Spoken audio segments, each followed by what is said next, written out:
Bismillah. Here, very happy to be having a conversation with Imam Yusuf Rios. Imam Yusuf, Jazakallah khair for joining and looking forward to our speaking today. Assalamu alaikum wa rahmatullahi wa barakatuhu. Wa alaikum salam wa rahmatullahi wa barakatuh. So, Imam, there's a couple of things I wanted us to speak about today. What are your observations? I want to start with that. I hope that inshallah you'll do us the honor of helping to set the tone on our thinking and help us with that perspective and that guidance, inshallah. Let me share with you what I was thinking. I was with Mari Salakhan, and he invited Dr. Nadia. I don't know her last name. She was doing some work with the DNC. She was the woman who was hit on the head. Supposedly she was protesting. She was probably, I think she was organizing with the DNC, and then she was like protesting or something like that. And someone hit her on the head. I'm not sure if it was from within the DNC, with those signs that they have, the wooden things in the back. So she was talking about her experience, and he had a lawyer on there, a Palestinian lawyer as well, who he grew up in the African American community, I think on the West Coast, and so he was kind of familiar with the whole street activism piece. And he had another lawyer, retired lawyer, who's actually, I consider him like a friend, Mohammed Bashir. He has done a lot of stuff in the criminal justice system, and he has, tried to talk about the injustices, even writing books and stuff. So that was the crew that we had. And to be honest with you, just kind of so that we're kind of on the same page, of course they were talking about because it ended up being Palestinian, African American, Latino, if you want to play that ethnic piece. And Mohammed Bashir was bringing some real historical stuff. Like, it was not like he was bringing some pretty historical stuff, going back all the way to like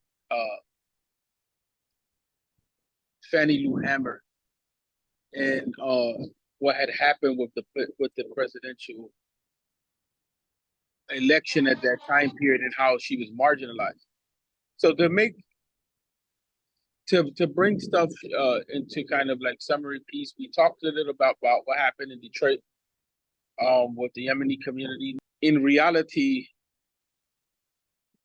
nothing that we're doing is consistent as a Muslim community. We have some people in the street, with the whole kind of like, they talked about being with the left and how going back to the left may be a strategy. But what I took away, and so we're on the kind of, at least that where I'm coming from, I don't see any of this stuff as consistent. And not that I'm in a position to judge, it's just like I'm trying to make sense of it myself. And I was very honest. I wasn't trying to come on as an expert or anything like that. I'm just gonna come on and just offer comments on the side.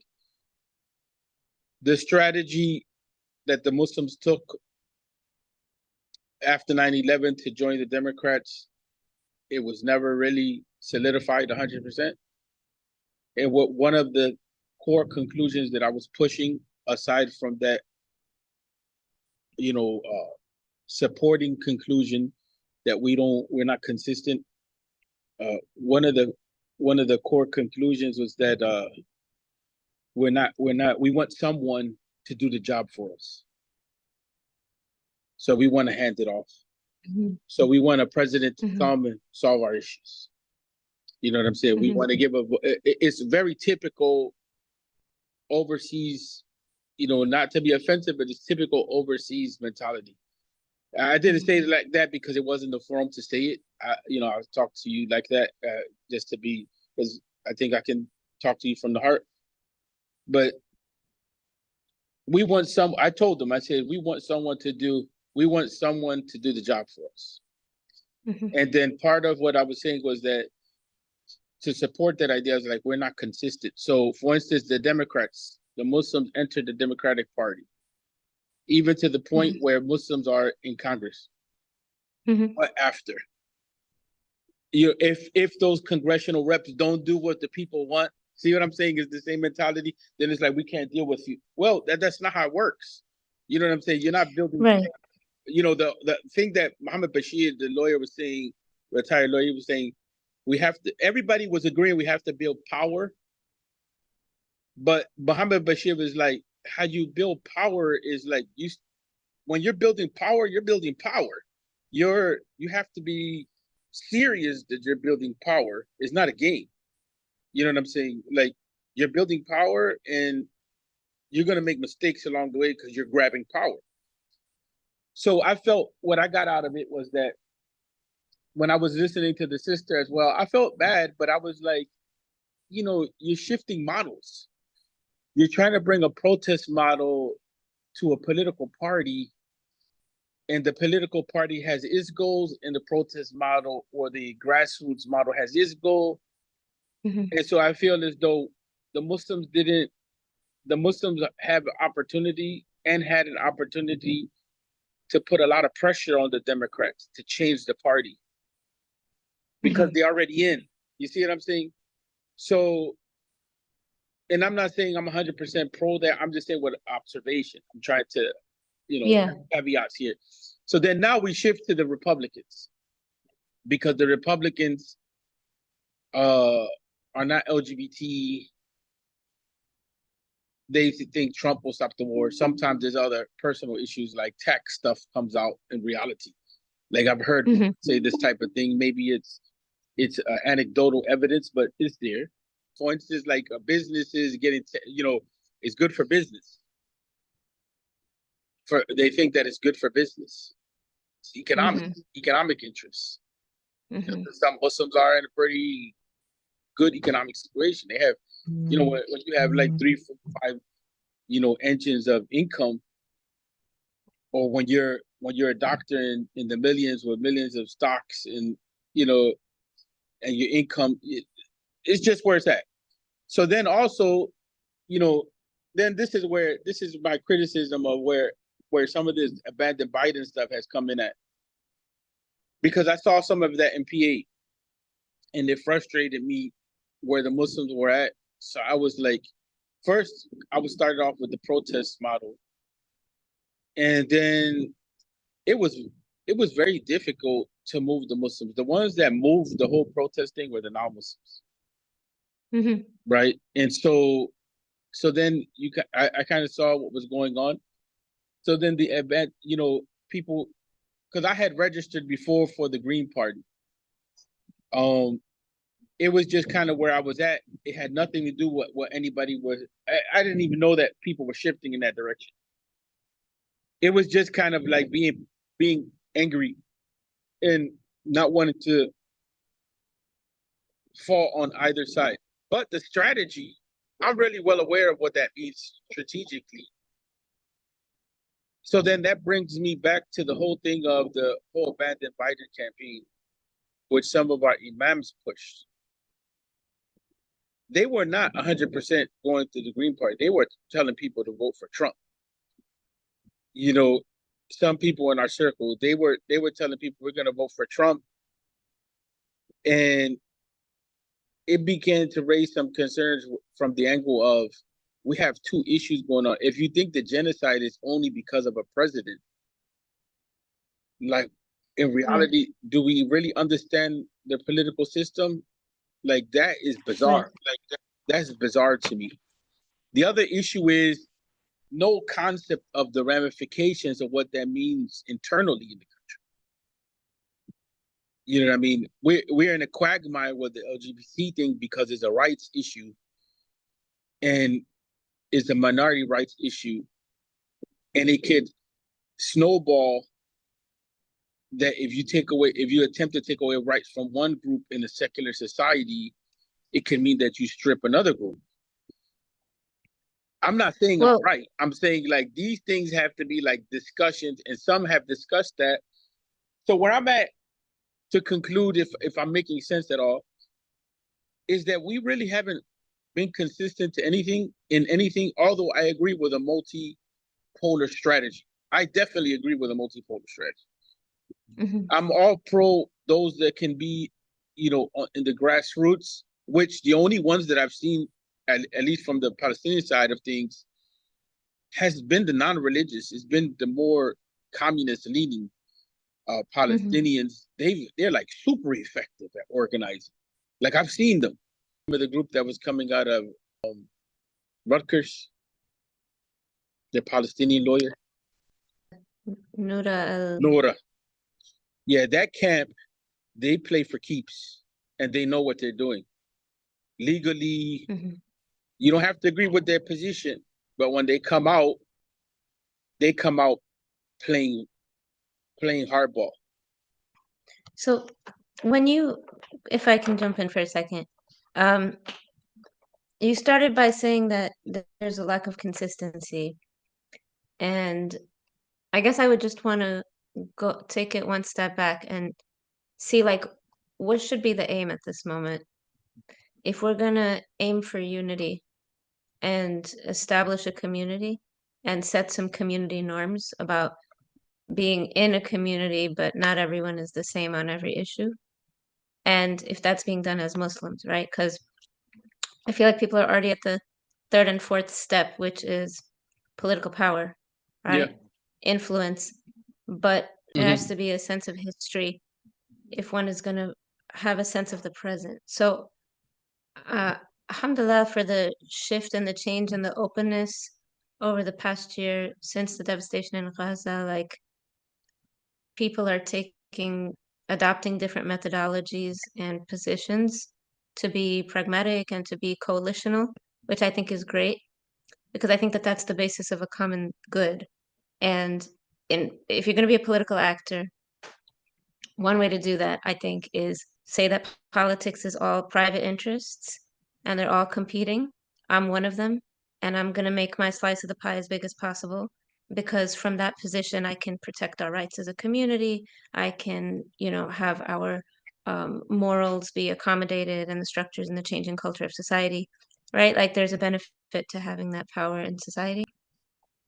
I think from a lot of people, I'm only hearing about Gaza. So that now makes me wonder, like even from the definition of private interests having power and influence in a multipolar society, even that doesn't fit. That doesn't quite fit. Yeah. It shows that there's not really an understanding of what that influence is supposed to be used to do. What's the why behind the influence? Of course, we want to see a policy shift, and that's kind of imminent, right? Because there's real-time catastrophe and atrocity. So that real-time action and those practical steps are also needed. But the other vision of politics then and what an actor would do, what we as like a community and individuals and leaders, teachers, like what we might do, would not have to do so much with politics as a set of competing private interests, but it would be more like there are certain common goods and it's really urgent that we work to protect them together now, build them out, serve Right. them, nurture them, cultivate them for the next generation. So Right. yeah, Long like term. basic things like food, education, Right. being able to have a healthy alternative to medicine if you need it, and affordable. And so I'm just wondering. So some of the issues, maybe the reason Muslims found a home in democratic politics and they found a home in leftist politics and the protest movement, or they're finding interests reflected, with the Republicans, with Trump. I feel like each of those is a legitimate reason. I don't agree with some of them, and then I take my position. But as a community, do our politics have to be uniform? Or like if our Aqidah is uniform, if we follow Allah and His Messenger, sallallahu alaihi wasallam, then our positions and our opinions can be different. I think what you mentioned, and this is what it points to something that I was pushing in the group, and we've talked about it too, is that we lack a political philosophy that's capable of dealing with capable of explaining to a certain extent our positions. And I think what you mentioned is a good synopsis of exactly where the Muslims have been over the last quarter of a century. Except that your explanation is a little more nuanced and sophisticated. But the question becomes foreign policy. Are we voting just for foreign policy, which has been the trajectory for those that being involved in politics? It's always been foreign policy. And then the other side is the common good, like, okay, so how do we deal with our current situation at home? You know, and those have been the two competing realities. That one group says Muslim politics is for dealing with foreign policy. And then the other group says we have to be involved here, and we were smacked. We were forced. We were pushed to be involved here because of 9/11. Or else the political trajectory would have maintained itself probably the way that it was, which is how? Which is just to focus on the foreign policy and just like just your private interest, do your own thing, get as many goodies as you can. You know, we're not part of the society. Whereas 9/11 and the cultural ramifications of that forced everybody on the political level to rethink what does it mean to be a Muslim in the U.S. The only ones that kind of didn't have that issue were the working community, because they had made a commitment a long time ago. They called it the blood sacrifice. And that came from the fact that many were veterans and so on and so forth. So they said they have a vested interest, not only veterans, but just ancestral claims. So they were like, we're part of this society. We built this. We helped build this nation. So they were clear on that. Whereas a lot of us were on the whole issue of whether this is Dar al-Kufa, the Dar al-Harb. Like we were confused with how did you deal with the traditional lenses of geography and politics. I would say there was a lack of rootedness. And when you have a lack of rootedness, you can't really have political power unless, you know, you're a multinational corporation, but you're still rooted somewhere. You know, you know, that lack of that migratory or that the migratory orientation, you know, the Bedouin mindset or the Bedouin kind of mindset, it has its strengths, but it has a lot of weakness in a liberal democracy. You know, what you mentioned, sense of history, although to use a more academic, you know, historical consciousness, you know, or ideological position, actually. Historical consciousness is not there. Although the sense of history is a Quranic concept, is missing. Even in the last talk I did on this thing, the issue of the political, I refused to say immigrant. I refused So to what say did you say? I was struggling for a word because to be honest, I would say those who have established themselves as well outside of others. You know, I was struggling because I think that we need to get beyond the whole immigrant indigenous thing. I think we're clear on that. Not maybe the whole community, but enough of us. We acknowledge or we recognize the first generation Muslims. They have that understanding. The other issue is that that's not completely accurate as well. And I learned that the hard way in Chicago when I started listening to elders from the Desi community when they talk about their roots. And it was like not in the 1980s or whatever. It was like pretty far back to the point where people couldn't remember who was mixing with who.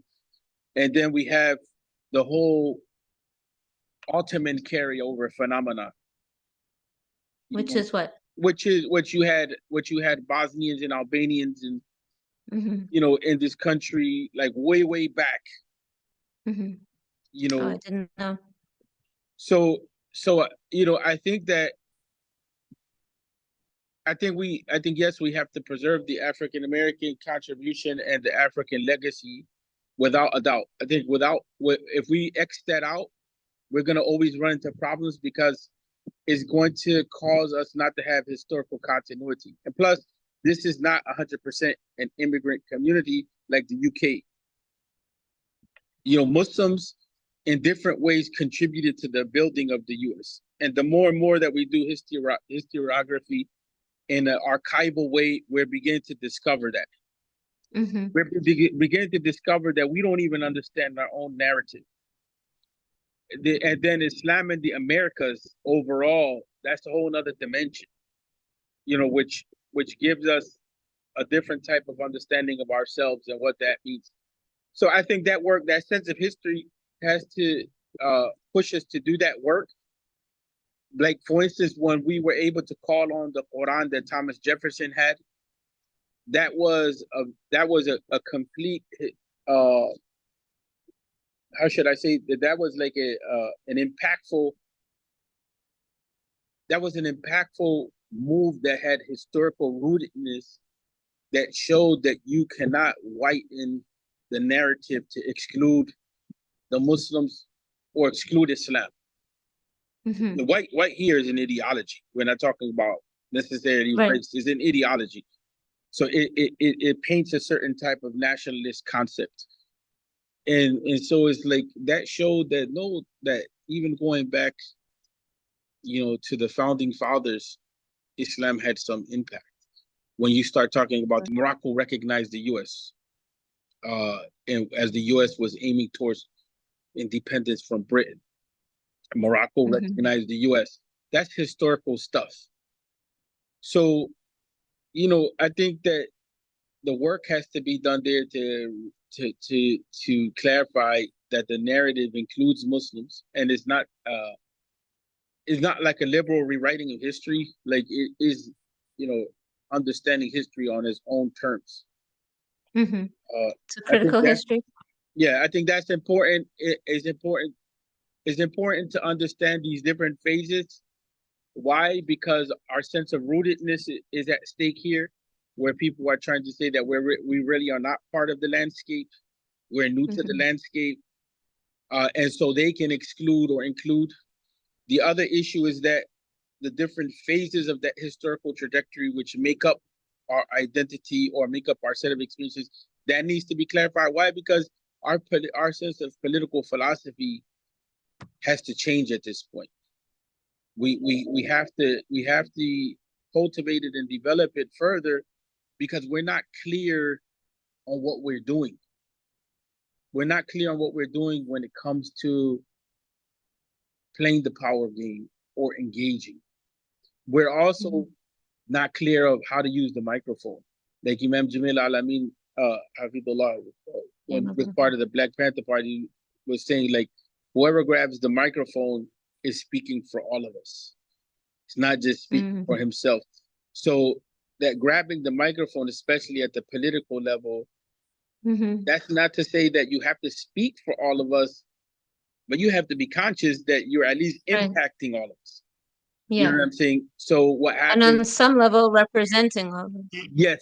You don't have, it doesn't mean that it's going to be an actual representation on every front, on every issue, but that consciousness has to be there, that you have a community that's there looking at you and holding you somewhat accountable. The community is missing because we're participating in the society where power is shared and is not dominated by an Islamic ethics. Yeah. And it is inspired by a Judeo-Christian foundation, which can have some overlaps, but it is not governed by Judeo-Christian foundation as well. There's other competing ideological positions, especially in today's time, secular materialism, and how that it's a neoliberal order. Yeah. And the neoliberal order is something that we have failed to understand. We failed to understand tawsif al-waqi', where we describe the situation as it is, the descriptive work before the prescriptive work is not there. So we're prescribing without describing. And that's the problem that I have with some of these political positions that we're taking, that it's desperate.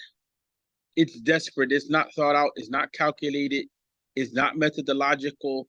It's not rooted to reality. It's not rooted to history. It's not rooted to our needs. It's not rooted to our principles, although it claims to be rooted.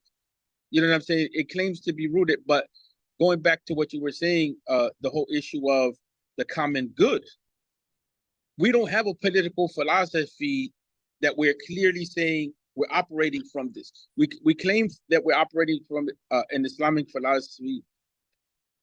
Dr. Andrew March in Islam and the Liberal Citizen collected a lot of our fatwa. You can kind of see how the Muslims are, the fatwa about voting or the fatwa about engagement. You can kind of see that there's some philosophy there. It's not spoken, but we can, it can be inducted from all of the positions that we have taken over the last quarter of a century. Right. So it's more haphazard and not systematic. Forgive me. It's haphazard. Well, let's say that it has been organic, just to be charitable. It has been organic, but it hasn't trial and error. It hasn't been intentional. Mm-hmm. I would agree that it's haphazard too. I can take that approach. It has been haphazard because it's a community that creates another narrative. Where have we come from? Why are the Muslims here? That creates another narrative that involves political asylum. It involves escaping dictatorship. It involves a lot of stuff that's necessary to have as a discussion. But to create some sort of unifying narrative for us that removes us from the trauma mindset and not 100%, but puts it in this proper place, I would say that it's organic for just for the sake of charting forward. We can't afford to just move like that. We have to be intentional, and we have to be rooted. Yeah. And we have to know that we're operating, we're aiming at having an impact on two fronts at home, and we're concerned about being global citizens. But our global citizens, our consciousness of being global citizens is extremely narrow. It is only concerned with the Muslims. And it becomes concerned with only a certain group of Muslims. When the Burmese were floating on the ocean, and the Syrians as well, we didn't see the Muslim community the way that we see with the Palestinian crisis. The Burmese were genocide as well. It was only a segment of the Muslim community. To be fair, this is not some people say this is not the time to talk about it. We're pro-Ummah. We're pro-Ummah, so it's not that we're hitting one group against another group to leverage one group against the other group so that we can take a position. No, we're talking about how do we clarify our position. Well, our concept of being global citizens is not representative of the Ummah when it comes to our political reality. And that's very complicated.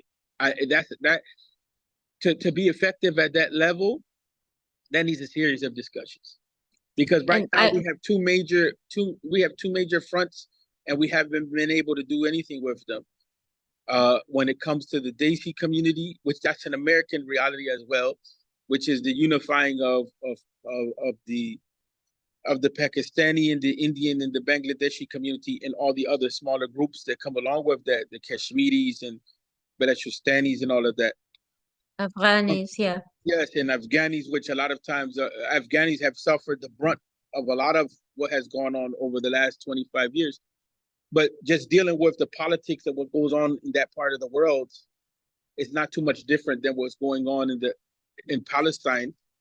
Similar type of policies, maybe not the same level of intensity when it comes to the absolutely ramifications, but you don't see any sort of united front. There's no connection.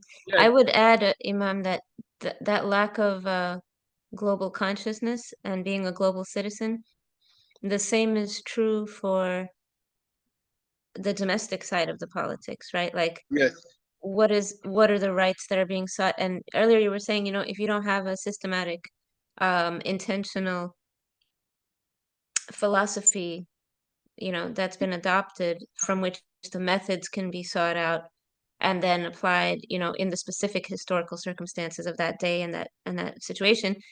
In the same sense, there's not even a sense of like the nation, Yes. I don't mean the nation as in the Ummah. I mean like no, I get what you're saying. The nation in which the Ummah finds itself. Yeah. So like I think I will say this, that and I'm going out on an edge here I'm not giving 100% commitment to this position, but I do have to say this. even if it was optics, what I saw was the Democratic National Convention when they were pushing for Kamala to take the lead. I definitely saw a cultural shift. And I saw a Democratic Party which included Republicans. It included a little more left-leaning Democrats. I saw a more toned down position on the LGBT, more centering the traditional family. Mm-hmm. And to be honest with you, although a part of me can align easily with what it is that Dr. Bilal was saying and Stein was saying, it still remains ideal. And both sides, what I saw with the Democratic side was ideal, but it inspired hope in the situation where we may be facing potential civil war. If this economy keeps moving the way that it's moving, what unites the country?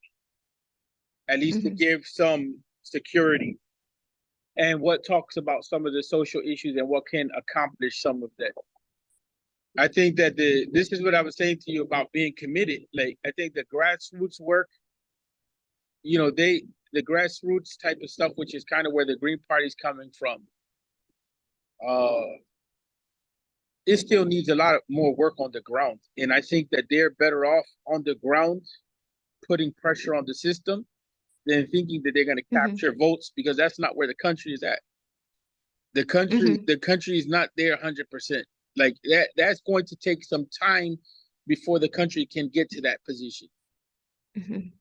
And so it's like, that's why I feel as though we haven't been committed to anything enough, and nor are we building on any front enough. We're just jumping. The Muslims started off with like I mentioned earlier, the Muslims started off with the Democratic Party and have not held them accountable. Neither has the Black community. The Black community has traditionally been Democratic, nor the Latino community. And now the Desi community, because Kamala has a Desi heritage, may not be Muslim. She has a Desi heritage. So I think nobody's holding anybody accountable. What we're doing is like we're playing the electoral political game where we give someone else the responsibility and we say we trust you, do your work, and we turn, the blind eye, and we just continue to move on with an economy that has been hit by inflation, survival, or we just have to be about our business and we're too busy, caught in making sure we're keeping profit. But we're comfortable being in this group, these Democratic Party boundaries. I don't agree with that approach. Like we can't continue with that approach of not holding accountability, not holding them accountable. I don't agree with the approach of saying, well, we're going to bail and just go to the Republicans because they represent our interests. The Republican Party, they were the ones that destroyed Afghanistan. They were the ones that have waged war all these years. You know what I'm saying? I'm not saying that the Democrats don't have their dirt and haven't had their hand in that as well. But that neocon camp was coming for our heads. So now there's a discussion that has not been had. We want to have a discussion of deconstructing the Democratic Party, but we haven't had a discussion to deconstruct the Republican Party. And the whole issue of giving them a pass on racism is another problem. 100%. Jazakallah khair for that. Did you have any final thoughts you wanted to leave us with in terms of what should we be thinking about? I mean, you gave us a lot. Alhamdulillah, it gave us a lot of food for thought. So any final remarks? I think that people like yourself that are rooted in in the study of the political, I think that at this point your role is central. Your role is central to really help us to become conscious of what is our political practice and our philosophy and how to tie back into Islam and be engaging in the polity that we live, as you know, the society that we live. Is important for you all to take that role. Imams alone can't do it, and neither can those that are engaging the political process as it is. They may be career politicians, but they're not necessarily studied. So I think that that's important, that a new urgency has developed, and that's for those that have this training to come to the fore. Jazakallah khair, Imam Yusuf Rios, your time is valuable. Thank you for joining. Assalamu alaikum wa rahmatullahi wa barakatuhu. Wa alaikum salam wa rahmatullahi wa barakatuh.